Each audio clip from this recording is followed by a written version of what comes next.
Assalamualaikum warahmatullahi wabarakatuh.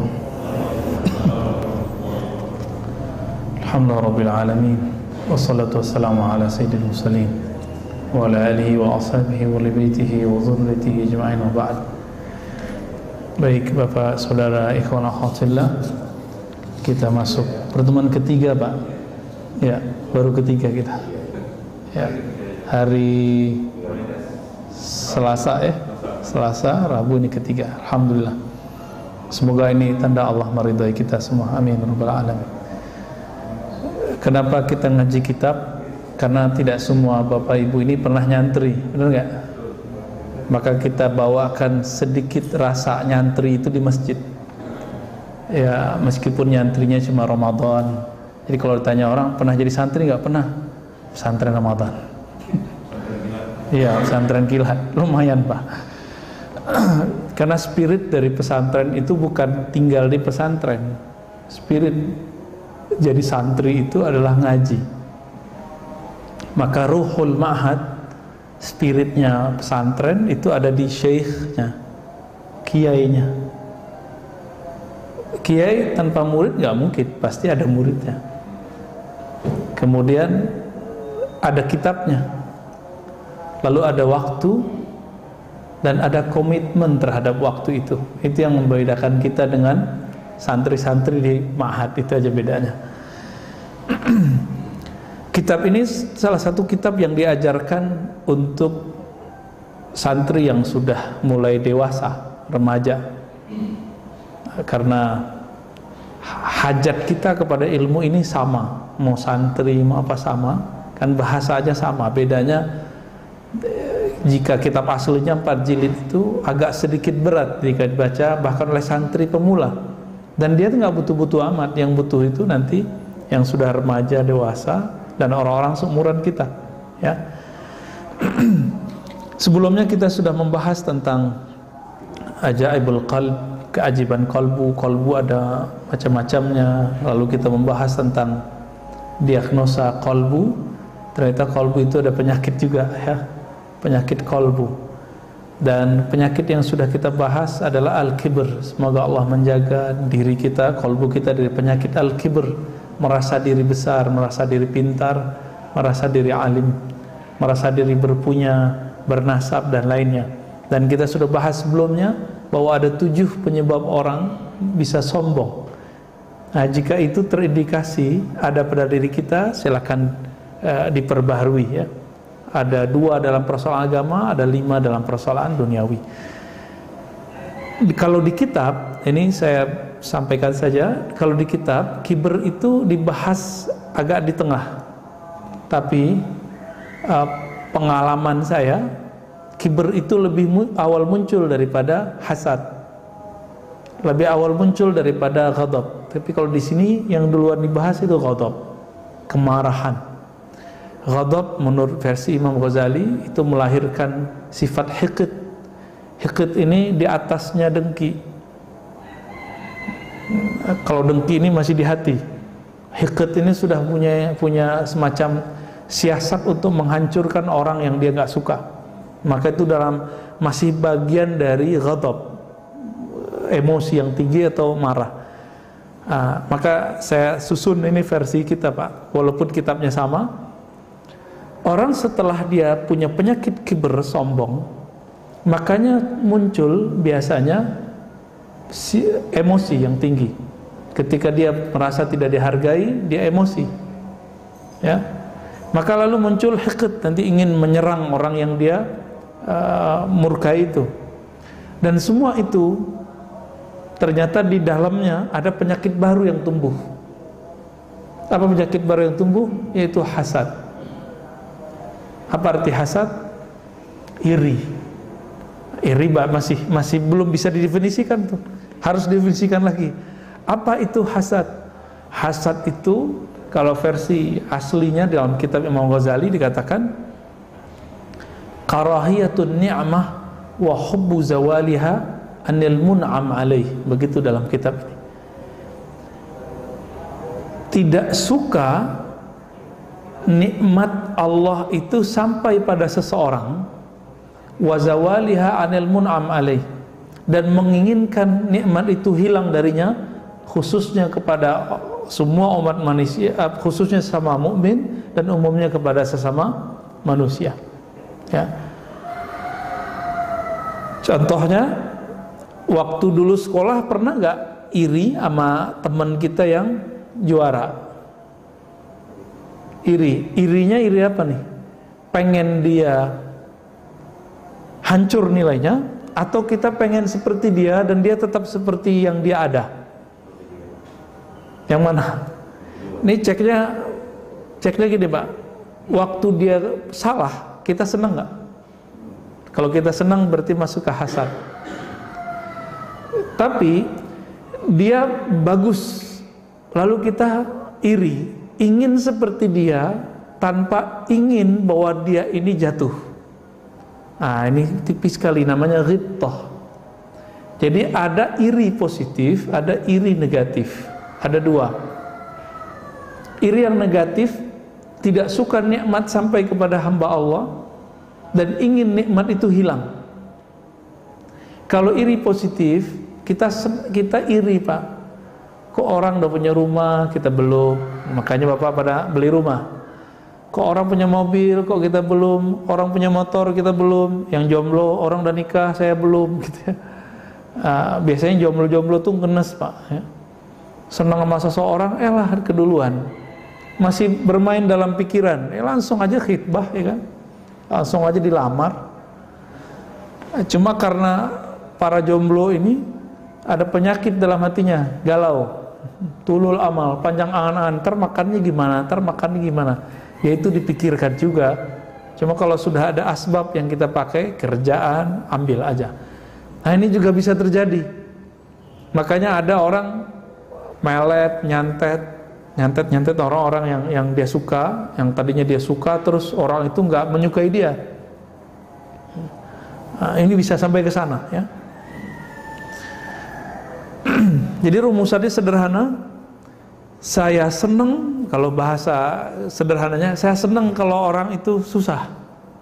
Saya susah kalau orang itu senang. Nah, itu berarti kita hasad ya. Tapi kalau saya senang orang itu senang dan saya ingin seperti dia, namanya ghibthah ya.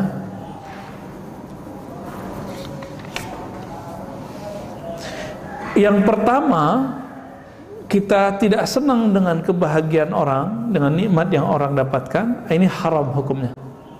Dan itu dicela di dalam Al-Quran. Al-Quran menyebutnya min syarri hasidin idza hasad. Jadi aku berlindung dari keburukan orang yang hasad jika dia hasad. Allah menyebut bahwa orang ini adalah makhluk terburuk. Kan Qul a'udzu birabbil falaq min syarri ma khalaq. Aku berlindung kepada Allah pencipta pengatur falak. Falak itu cahaya di subuh hari. Dari seburuk-buruk makhluknya. Seburuk makhluknya itu salah satunya siapa? Orang yang hasad. Bahaya Pak, sangat bahaya. Dan di dalam Al-Quran yang diceritakan orang yang hasad itu bukan orang yang punya duit. Hasad kepada orang yang lain punya duit itu nggak banyak. Yang banyak itu adalah cerita ahli kitab berilmu itu iri dengan Nabi Muhammad SAW yang dapat ilmu. Apa maksudnya? Hasadnya orang berilmu lebih bahaya daripada hasadnya orang yang cinta harta. Nah, ini bahayanya. Maka disebutkan di Al-Quran, di surah Al-Baqarah, di beberapa ayat-ayat itu ya, bahwa ahli kitab itu hasadan min indi anfusihim. Mereka ada hasad di dalam diri mereka. Jadi hasad itu dalam nafs, anfus, jiwa. Kalau dia sudah menguasai, maka dia menodai kolbu. Maka kolbu jadi berpenyakit. Jadi di kolbu itu nggak ada hasadnya. Yang ada tuh cuma efeknya. Kibur, sombong. Di kolbu nggak ada Pak, yang ada itu di nafs, di jiwanya. Efeknya kolbunya jadi hitam. Itu yang disebut penyakit kolbu. Jadi kolbu ini betul-betul merana, tersiksa jika ada dona-dona hitam itu masuk ke dalam lingkaran kolbu itu. Nah, salah satu yang paling menyiksa kolbu adalah jika nafs jiwanya iri kepada orang lain. Nah,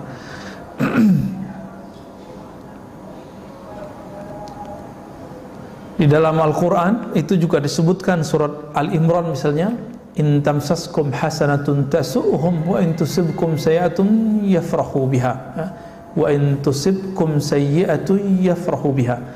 Jika kamu mendapatkan kebaikan, itu membuat mereka merasa kamu sakiti. Jadi orang hasad itu nggak perlu kita sakiti, Pak. Kita dapat nikmat jadi tersakiti. Gimana tuh? Oleh karena itu, Bapak Saudara Allah, jangan sering-sering menampilkan nikmat yang Allah berikan. Jadi jangan posting kalau beli mobil baru, ya. Nggak usah diposting punya rumah baru, nggak usah, Pak. Posting kalau lagi ke tempat yang baru, itu bikin nyesek orang, karena tidak semua orang seberuntung Bapak ini. Kecuali kita sharing untuk orang-orang yang menjadi murid kita misalnya, supaya mereka termotivasi, itu boleh-boleh aja. Tapi tidak semua begitu. Makanya Imam Ghazali mengatakan di kitabnya, kullu man'umin mahsud. Setiap orang yang diberi nikmat pasti ada yang hasad kepadanya. Dapat istri baru tuh kan. Makanya ada aja yang jomblo-jomblo, apa yang muwahhidin, yang menikah dengan satu istri itu pasti nyinyir sama ustadz poligami, benar nggak? Sama teman yang poligami itu ramai sekali. Itu bagian dari hasad juga, ya. Bagian dari hasad juga. Akhirnya mereka senang nih, ada ustadz lagi cerai sama istrinya yang pertama, senang, diceritain, diposting. Ini tanda kalau kita hasad sama dia. Ya. Adapun dalam persoalan duniawi, Bapak Saudara Allah, rasa iri tadi lalu membuat kita pengen seperti dia, lalu kita bersaing, itu boleh-boleh aja. Dalam masalah ukhrawi, kita melihat ada orang yang baik, lalu kita pengen seperti dia, itu bagus, nggak apa-apa, ya. Makanya di Quran itu ada fi dzalika falyatanafasil mutanafisun, ya, surat Mutaffifin, ya. Dan dalam hal itu maka silakanlah kalian bersaing, ya, bersaing yang positif. Kalau dalam hadis kita menemukan la hasada illa fisnatain, hadis Bukhari Muslim. Tidak boleh hasad kecuali dalam dua hal. Kita nggak boleh iri sama orang kecuali dua hal. Berarti iri positif, ya. Coba lihat Al-Quran, Sunnah mengajarkan ada yang positif dari iri. Pertama, rajulun atahullahu al-Quran. Ada orang yang Allah berikan ilmu terhadap Al-Quran, fayatluhu ana al-laili wa ana an-nahar. Lalu dia membacanya siang dan malam. Dia mempelajarinya siang dan malam. Bapak kalau ngelihat ada orang baca kitab bahasa Arab gundul, iri nggak, Pak? Harus iri, Pak. Kalau nggak iri, ya berarti nggak ada hasad yang positif dalam diri kita. Saya melihat iri itu sudah lama. Semenjak umur 10 tahun saya melihat guru saya bisa baca kitab, yang dibaca kitab Al-Hikam. Ada perasaan terpendam dalam hati, pengen baca nih kitab. Gimana caranya? Pas kita lihat kayak cacing, Pak. Ini ada barisnya nggak nih? Kayak cacing. Dulu kitab-kitab jadul lebih parah dari ini. Tulisannya rapat, kecil-kecil, dan nggak ada titik komanya. Kalau ini sudah ada komanya, dia dikasih oleh si pentahkiknya, ya, editornya. Jadi kitab jadul itu titik dan komanya fa dan waw. Ada fa, waw, koma, itu sama dengan titik koma, atau summa, atau amma ba'du. Dulu nggak ada titik koma. Kalau kita melihat ada orang bisa berzikir setiap hari, dia punya guru mengajarkan dia zikir, kita iri nggak? Ini dia belajar zikir apa sih? Ini contoh nih, mohon maaf Pak, ya. Antara azan dan iqamat itu ngapain? Bengong berzikir. Zikir apa? Ya zikir aja nggak jelas Ustaz gitu. Orang kalau dia punya guru zikir, itu gurunya akan bimbing dia, nih baca. Oh hadisnya kan banyak Ustaz. Iya sebanyak itu hadis. Bingung nggak milih yang mana? Nah di situ perlunya ada guru. Biasanya kalau sudah ada guru, kita akan istiqomah mengamalkan satu zikir sampai zikir itu berbuah, baru pindah ke zikir berikutnya. Harus iri sama orang begitu, iri yang positif. Sedangkan ahli kitab itu iri kepada Nabi. Nabi diberikan Al-Quran oleh Allah wahyu, tapi tidak membuat dia ingin meniru Nabi, tapi malah ingin menghancurkan Nabi. Iri yang kedua yang boleh, ya. Rajulun atahullahu malan. Seseorang yang Allah berikan harta, fa yatasaddaq bihi ana al-laili wa ana an-nahar. Lalu orang ini berinfak, membelanjakan hartanya di jalan Allah baik siang ataupun malam. Nah, ada satu makna mengenai apa makna siang dan malam. Membaca Quran, membaca kitab, berzikir siang dan malam, bersedekah siang dan malam. Apa artinya? Ternyata dalam beberapa makna di kitab disebutkan beramal di siang itu maksudnya ketika orang melihat dalam keramaian, sedangkan pada malam hari itu maksudnya beramal ketika orang tidak melihat. Nah ini yang perlu kita iri. Jadi orangnya itu dia baca Quran di sini, di masjid ataupun di rumah sama ramenya, sama rajinnya. Siang dan malam ketika banyak orang siang hari, ataupun ketika orang tidur di malam hari. Nah orang itu yang perlu kita iri, ya. Maka bersedekah juga begitu. Jadi kalau kita nama kita diketahui orang bersedekah, itu berefek ya Pak? Menaikkan status rohani nggak di sisi Allah? Enggak. Jadi perlu nggak nama kita disebut kalau kita sedekah? Hah? Nggak perlu. Kecuali Bapak punya perusahaan jualan CSR, terus pengen namanya dimasukin ke dalam daftar, ya mungkin kalau marketing. Tapi niat kan sudah nggak benar. Karena niatnya nggak benar, innamal a'malu binniyat wa innamal likulli imri'in ma nawa. Apa yang diniatkan pasti terjadi. Saya bantu orang niatnya supaya laku yang saya jual, akan Allah buat laku, tapi setelah itu dia tidak dapat apa-apa di akhirat. Baik. Apa yang membuat orang bisa hasad? Di sini ada banyak ya, tapi belum buat rumusannya. Ada 1, 2, 3, 4. Ada 4 mah. Ini yang paling besar. Pertama, al-adawatu wal baghdha, permusuhan dan kebencian. Nah, kalau ini biasa.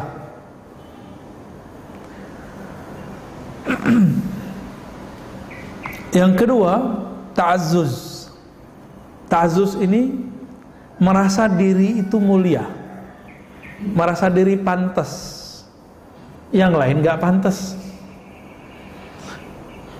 Maka ada 2 orang, satu alim, satu juga alim, cuma senior junior. Ketika si junior lebih sukses daripada seniornya, ya si juniornya beli kendaraan sebelum seniornya. Apa kata seniornya? Kok kamu nggak minta izin kepada saya?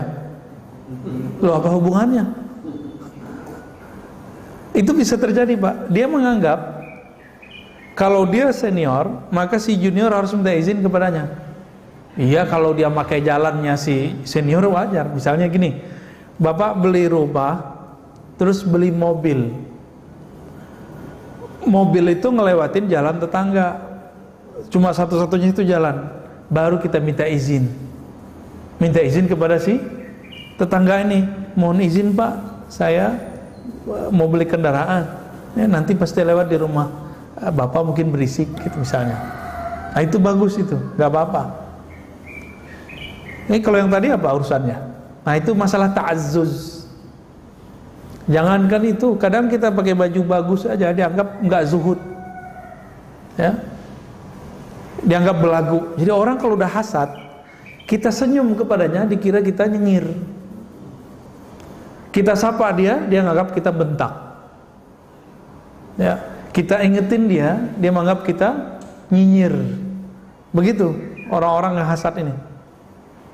Jadi serba salah sama orang hasad ini. Kita diem, dianggap kita ngapain? Sombong. Terus dia maunya kita apa gitu. Ini masalah hasad. Dan mohon maaf, hidup bertetangga itu akan muncul sifat-sifat ini. Jadi harus diantisipasi dengan cara silaturahim. Silaturahim, ngobrol. Ngobrol jangan berlebihan. Ngobrol sepantasnya. Kita nanya sama teman, kamu kerjanya apa? Kerjanya disebutkan, oh itu kerjaan orang gaji sekian ya, gitu. Gajinya paling sekian. Itu kata-kata bahaya itu Pak, bisa nyinggung dia. Kita ngomong sama teman, oh kamu ngajar di mana? Oh di sekolah ini. Itu sekolah pelarian ya. Tuh kata-kata begitu nggak perlu keluar Pak. Nah, itu bisa nyinggung mereka. Syukur-syukur orangnya tidak hasad. Kalau dia hasad bahaya. Ya. Jadi apa yang berarti ta'azzuz? Ta'azzuz merasa diri mulia, merasa diri pantas, dan dia merasa orang lain tidak pantas. Masjid ada, kalau kita kan imam alhamdulillah sudah profesional Pak ya. Tapi kalau di kampung-kampung kan enggak. Di kampung-kampung yang jadi imam itu kan masyarakat yang pilih. Tiba-tiba si imam yang biasa nggak datang, maka naiklah tetangga kita. Kita mau apa? Oh dia nggak pantas tuh. Maksudnya kalau dia nggak pantas, siapa yang pantas? Dirinya. Nah kan maksudnya begitu. Ya. Jadi ketika kita melihat fenomena begini, langsung di-keep, ya. Jangan disuburkan itu. Dan yang ketiga, hubbur riyasati wa talabil jah. Mencintai kepemimpinan dan talabul jah, mencari kemuliaan.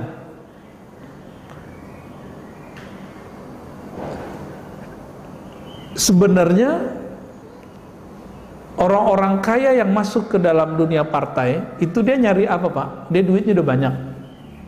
Partai Golkar kan ada tuh orang kayanya masuk nyalon jadi presiden gak lolos-lolos kan? Ya. Ada juga partai-partai yang sering ngasih bantuan ke kaki lima tuh, yang punya MNC. Ya, kurang apa dia? Duit udah banyak, TV usaha udah banyak. Apa kurangnya dia? Istri cantik, mobil banyak, rumah bagus.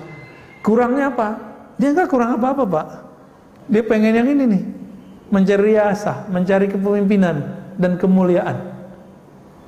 Materi udah punya, nah dia mau cari imateri. Dia kira imateri itu salah satunya ingin berkuasa. Ya. Yang paling lucu orang gampang dibisik-bisikin. Maka sekelas raja dangdut aja kenapa? Padahal dia kan ustadz juga tuh. Kata orang nama dia, Bang Haji. Kalau bukan Bang Haji yang maju, siapa lagi yang maju? Negerinya hancur. Wah, iya juga ya. Akhirnya dia buat partai ya, syukurnya partainya nggak inilah, akhirnya dia nggak terjun banyak. Karena kasihan, sudah seumur beliau, ya nikmatilah masa pensiunnya. Jadi pembisik-pembisik ini bahaya Pak. Hidup jangan karena si pembisik, hiduplah dengan kata hati. Jangan hidup dengan bahasa si pembisik ini, capek kita. Nah, orang-orang yang sibuk memikirkan orang lain, Imam Ibn Athaillah menyebutnya al-murid al-jahil, murid yang jahil. Jadi orang yang jahil itu bukan orang gak sekolah, bukan. Tapi yang jahil itu siapa? Yang mendengarkan kata-kata orang untuk mencari kebahagiaan. Gak akan pernah bahagia Pak. Zaman SBY dulu masih ingat gak Pak? SBY itu takut dikritik. Maka dia, ini saya ketemu dengan salah satu pejabat di Malaysia, ketemu SBY ya, atau satu majelis dengan SBY. Itu SBY ngomong apa? Nangis, karena wartawan itu betul-betul berani sama presiden. Cuma karena dulu naikin harga Pertamina ya, itu langsung dikatakan oleh mahasiswa di kampus dulu SBY kafir. Ya gak ada urusannya sih sebenarnya, kafir menaikin bensin. Tapi dia nangis. Makanya SBY itu banyak diamnya, hati-hati. Versi orang yang berbaik sangka. Kalau versi orang nggak baik sangka disebut apa? Kalau kita nyebut dia nih lamban. Nah ini versi siapa nih? Versi orang yang nggak suka sama dia. Wah SBY lelet gitu. Tapi bagi orang yang suka sama dia, SBY hati-hati. Tapi kan nggak banyak yang bilang dia hati-hati Pak. Nah giliran ada Yusuf Kala, kemudian sekarang presiden sekarang nggak banyak diamnya, banyak kerjanya, salah juga.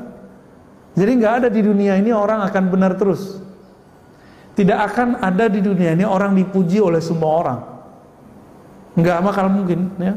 Maka masyayikh kita dulu sering membacakan sebuah kalam-kalam mahfuzat, ya. Ridwan nas, ya, ghayatun la tudrak. Ridho semua orang itu adalah tujuan yang tidak akan pernah engkau capai. Maka pilihlah jalan yang kamu kuat di situ. Jangan mencela-mencela nggak jelas, Pak. Pilih jalan yang di situ pasti ada orang yang suka, di situ pasti ada orang nggak suka.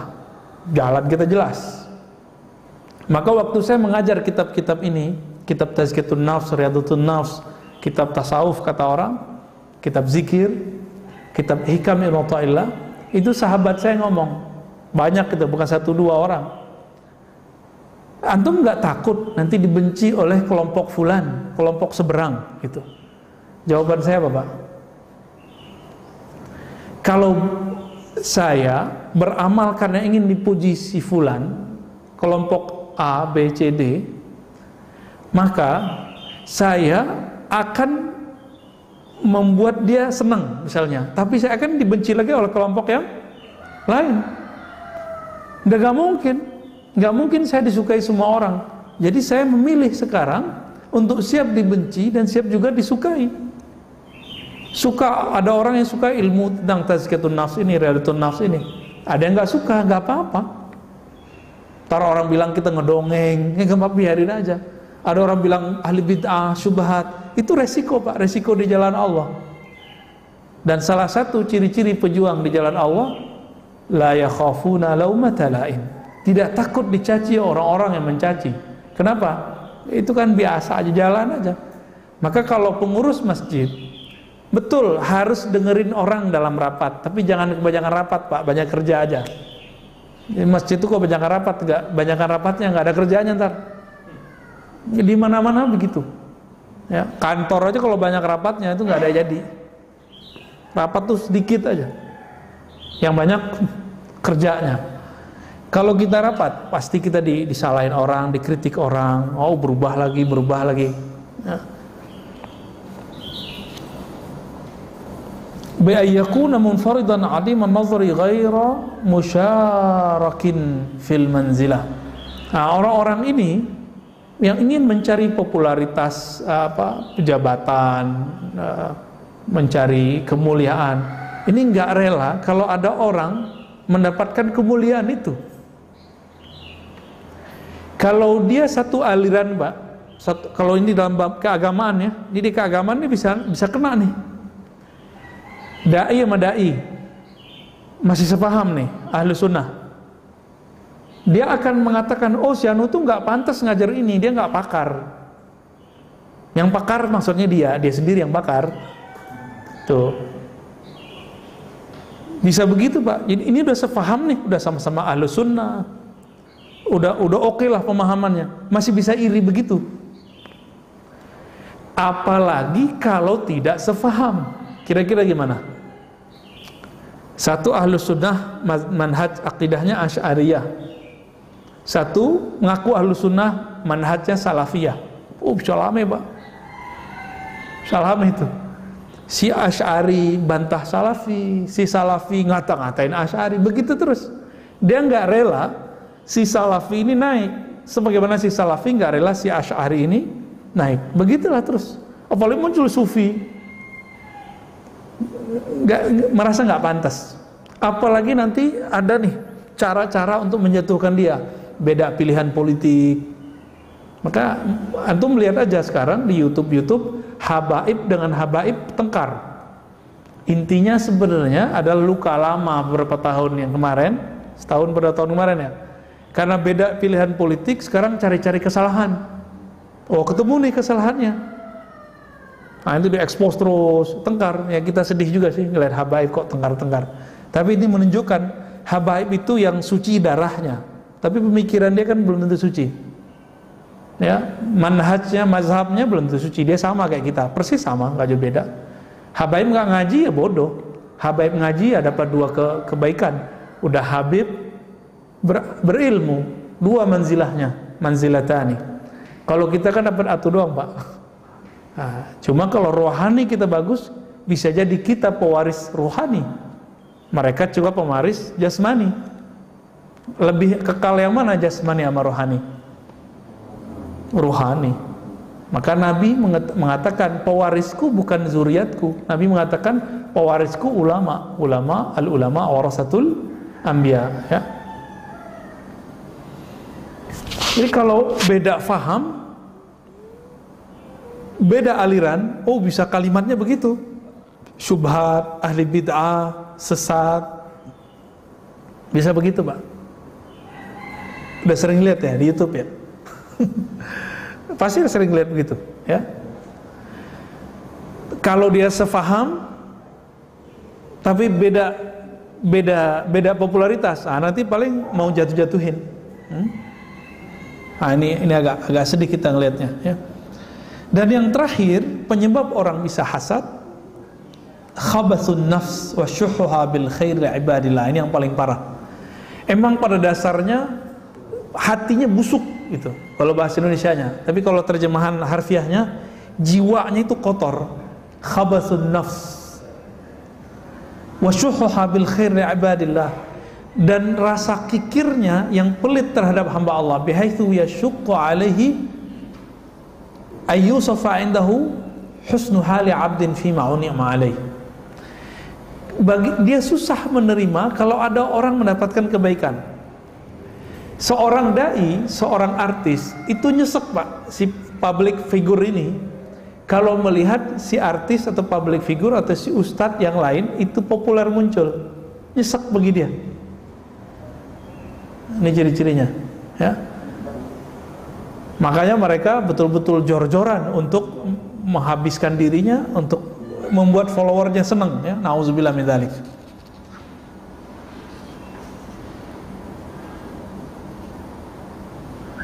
Nah, kalau empat ini masuk ke dalam diri, udah semi-semi kafir, Pak. Empat yang tadi, ya, kebencian. Ya, benci ini kan sebabnya macam-macam, ya. Beda faham, beda politik, beda strata ekonomi, ya. Ta'azzuz, merasa diri pantas, mulia, mencari riyasah. Apa arti riyasah tadi? Kepemimpinan, wa talabil jah, mencari jah, tuah, ya, kemuliaan. Dan yang terakhir, emang jiwanya kotor. Nah, rata-rata jiwa kita kotor, Pak. Jadi jiwa itu pada dasarnya dia kotor. Nah, meskipun dia kotor, kolbu kan ada cahaya. Maka kolbu ini nanti akan membersihkannya. Maka ada jalan pintas untuk menghabiskan ini. Kalau beliau memberikan di sini beberapa cara, ya. Jalan pintas untuk membersihkan kolbu dari penyakit-penyakit kolbu, khususnya hasad, adalah memasukkan nama Allah ke dalam kolbu. Artinya berzikir dengan kolbu sebanyak-banyaknya. Jika dosanya dosa fisik, cukup dengan zikir pagi sore selesai. Tapi jika dosanya di dalam diri, maka dia harus zikirnya zikir yang tersembunyi.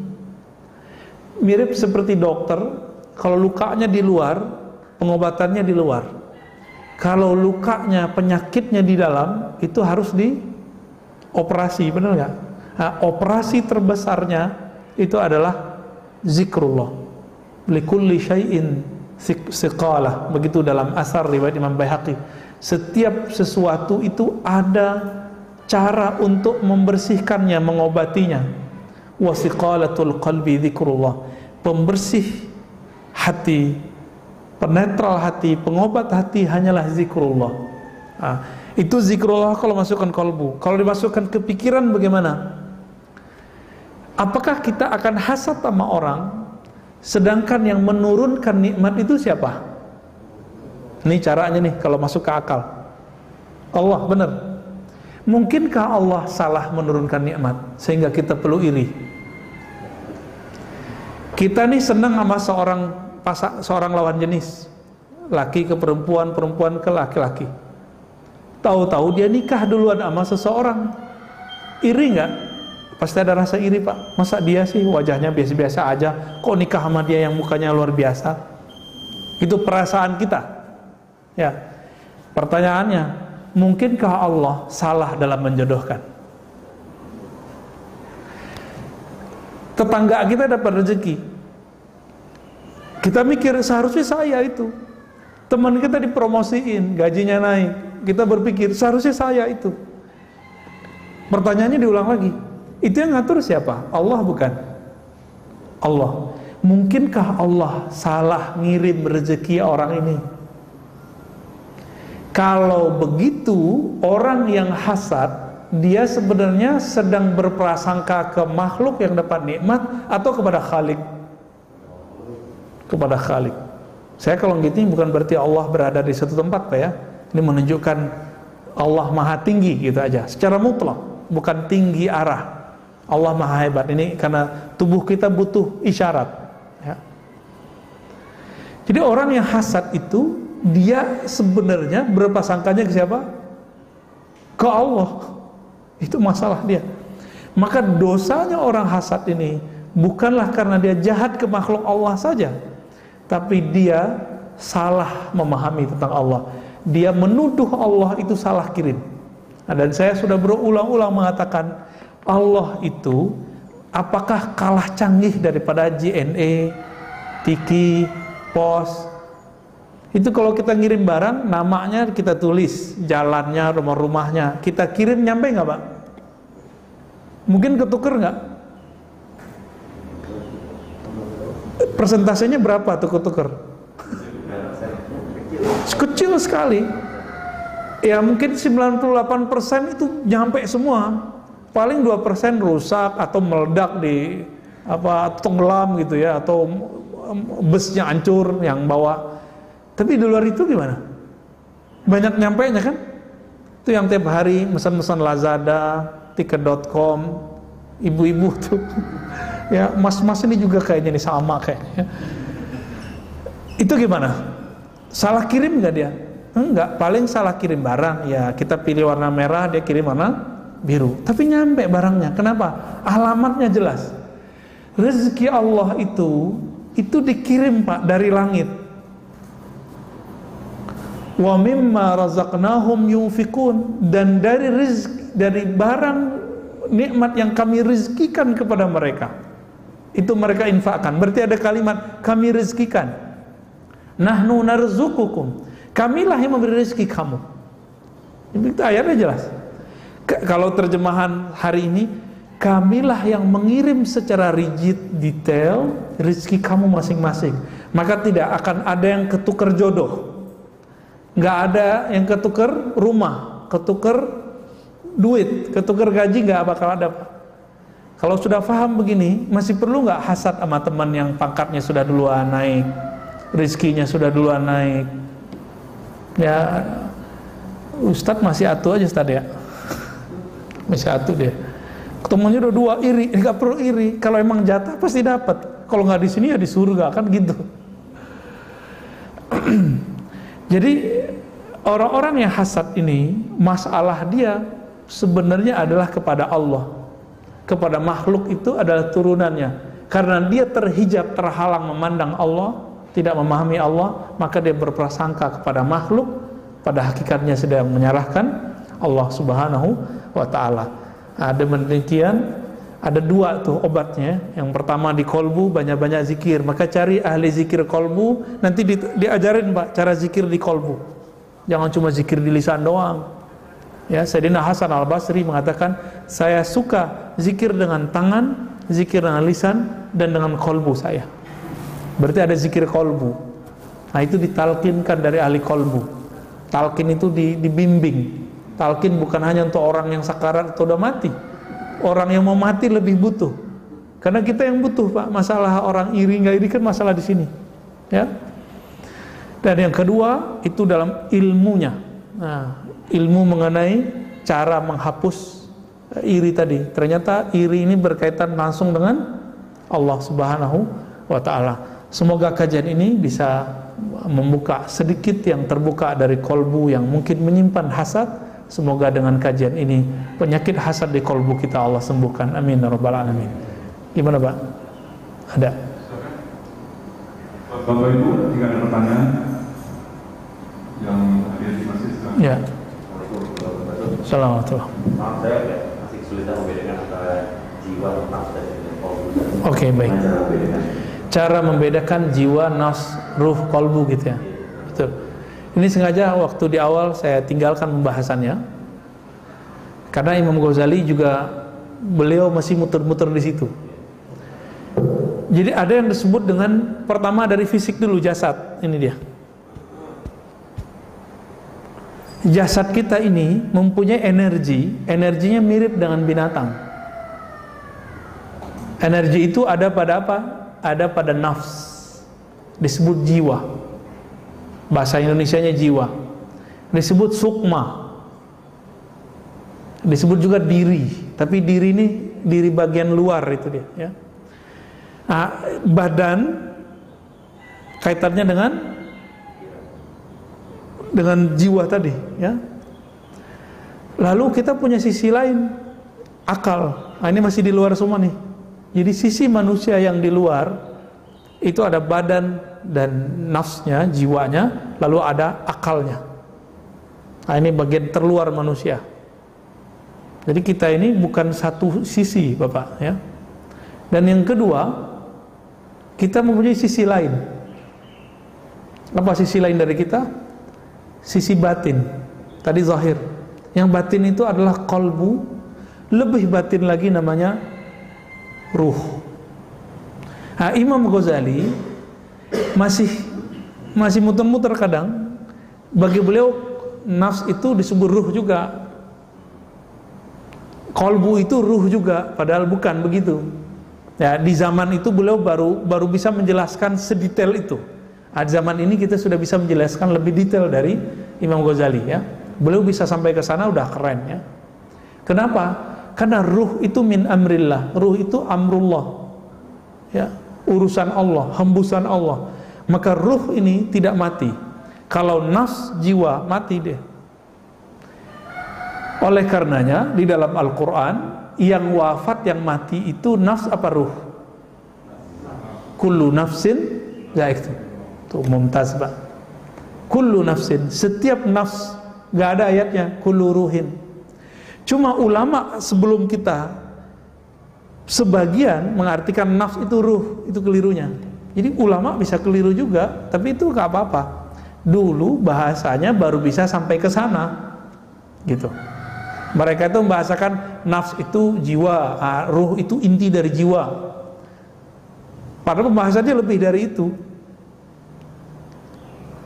Jadi yang mati cuma nafs. An-nafs ini karena punya karakter binatang, disebut dengan an-nafs al-ammarah. Insyaallah lah di Senin depan, ya, saya bahas tentang tingkatan nafs berdasarkan kitab ini juga. Sampai nanti ada nafs mutmainnah. Nanti di atasnya ada lagi radiyah, mardiyah, kamilah. Di atasnya sebenarnya ada lagi, tapi kitab cuma 7, ya. Insyaallah bisa dibedain. Ya. Kan kemarin yang kita mengkaji menghalau marah, menjelaskan marah. Ya. Dan dalam semua kasus ini kayaknya kita harus memang ya pasti ada yang sudah boleh. Kan berarti kita harus menghalau. Menghalaunya apa dengan singgir itu? Penyakitnya jika dia di dalam diri, nodanya dihilangkan dengan zikrullah. Tapi paradigmanya harus dihilangkan dengan ilmu. Paradigmanya, orang hasad itu kan karena konsep berpikirnya nggak bener, nggak, cara benerinnya pakai ilmu, maka ada ilmunya. Tapi bekas yang ada di kolbu, Kan dia setiap kali kita dosa itu kan ada hitam di kolbu. Itu cara ngilanginnya apa? Zikrullah. Nah, guru-guru kita dulu ada yang pakai metode ngaji aja, ada yang pakai kolbu aja. Nah, yang pakai kolbu doang tuh orang-orang tarekat sufi itu, dizikir aja. Kalau berhasil baru hilang irinya. Tapi faktanya nggak juga, banyak orang tarekat hari ini iri-iri juga, Pak. Contohnya ada rebutan jadi mursyid, rebutan jadi wakil talqin, gurunya meninggal rebutan siapa yang gantiin gurunya. Itu kan berarti belum beres di kolbunya. Kenapa? Karena baru di tataran zikir kolbu, belum sampai kepada paradigma. Paradigma itu yang membersihkan cuma ma'rifat ilmu. Nah, ilmu itu nanti yang konsumsi ruh kita yang konsumsi. Kalau udah masuk ke dalam ruh, dia otomatis permanen. Pemahaman yang saya sebutkan ini, kalau yang konsumsi ruh Bapak, itu permanen langsung, Pak. Nanti setiap kali ada orang mau kita hasad, nanti ditolak oleh ruh kita. Tapi kalau baru masuk di kolbu, zikirnya, kalau nggak zikir, hasad lagi. Nah, ini kelemahannya. Jadi zikir-zikir tarekat sufi itu masih punya kelemahan, karena dia baru sampai pada tataran kolbu.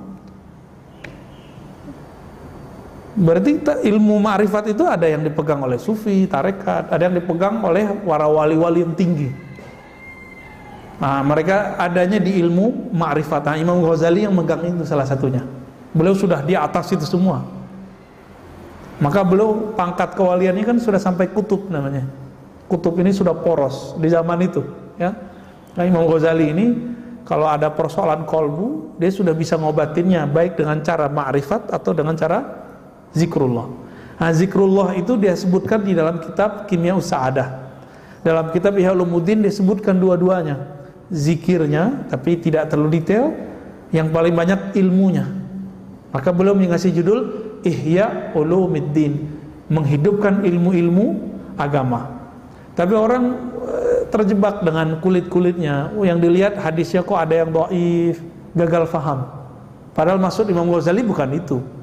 Maka di luar sana kalau ada orang mencoba mengkritisi kitab Ihya Ulumuddin, itu karena dia gagal baca. Tujuan Imam Ghazali kan bukan untuk menampilkan ini hadis dhaif tidak dhaif. Itu ke ahli hadis. Imam Ghazali ngomong kolbu, maka kalau mau kritisi Imam Ghazali, kritisi konsep kolbunya. Mau dikritisi tentang hadisnya, nggak nyambung, ya. Nah, ini di luar ini kita lihat banyak yang gagal faham, gagal fokus. Ya, ini zaman banyak gagal faham, Pak. Semoga kita dijaga oleh Allah SWT. Cukup ya? Ada yang mau dibacain? Ada yang minta diajarin zikir bersih kolbu? Kalau ada ahli zikir di kampung yang nonton, ahli zikir bersanad ya, silakan belajar ke beliau. Gitu aja ya. Jadi nggak mesti ke kita. Dan saya tidak mengizinkan ngambil zikir lewat YouTube, lewat Facebook. Bagi saya itu haram. Karena nanti dia nggak bisa bedain pengalaman ruhani dengan halu. Ntar kalau datang ke dokter kan jadi bingung. Kamu mendengarkan suara-suara nggak? Dia bingung tuh suara-suara apa itu. Kalau dia ahli zikir bersanad, dia bisa bedain. Ini namanya mukasyafat, penyingkapan kolbu. Ini namanya halu, ya, halusinasi. Itu beda, Pak. Nah, dan kita sudah ketemu beberapa orang yang berzikir lewat YouTube. Kan di YouTube banyak ijazah-ijazah, nggak jelas sumbernya dari mana. Sekarang udah separuh-separuh gila. Ya, ada teman kita di Makassar kemarin ngabarin, dia ngambil ijazah-ijazah umum yang ada di YouTube. Gila Pak sekarang. Ya, tetangga saya juga tetangga teman kita yang ikut ngaji di Ribat juga cerita begitu. Iya nih, teman kita ngaji lewat YouTube, zikirnya diamalin. Udah gini aja, kalau belum ketemu guru zikir, gak usah zikir dulu deh, ngaji aja, ya, ngaji aja. Karena zikir itu wajib ada pembimbingnya. Orang manah aja ada pembimbingnya biar nggak salah panah. Zikir itu lebih dahsyat dari manah, Pak. Orang kesurupan cukup dibacain nama Allah di sini dia sembuh langsung. Itu kalau zikirnya oke di kolbunya. Kenapa ada orang meruqyah pakai baca Quran nggak sembuh-sembuh? Karena di kolbunya pembaca Quran ini belum masuk nama Allah dan kalam Allah itu. Tapi kalau kolbunya sudah masuk nama Allah, dia datang aja udah sembuh itu orang kadang. Kalau enggak juga ditepuk, kalau enggak ya diapain kayak gitu. Sembuh Pak biasanya. Kalau di kolbunya sudah masuk nama Allah. Nah kalau enggak nanti jadi aneh ya.